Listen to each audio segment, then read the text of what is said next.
জীবনে মানসিকভাবে শক্ত হওয়াটা দরকার।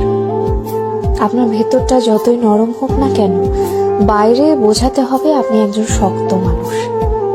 শক্ত হতে না পারলে আপনাকে প্রতিনিয়ত ঠকতে হবে। নিজের ভেতর আত্মসম্মান বোধ, ইগো কিংবা মূল্যবোধ থাকা উচিত। খেয়াল করলে দেখবেন যারা ঠকে যায় তারা বরাবরই নরম মনের মানুষ।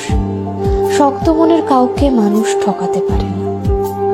সবকিছু রিভেঞ্জ অফ নেচার অর্থাৎ প্রকৃতির প্রতিশোধের উপর ছেড়ে দিতে নেই। কিছু বিষয়ে আপনার নিজেরও প্রতিশোধ নেওয়ার দরকার আছে।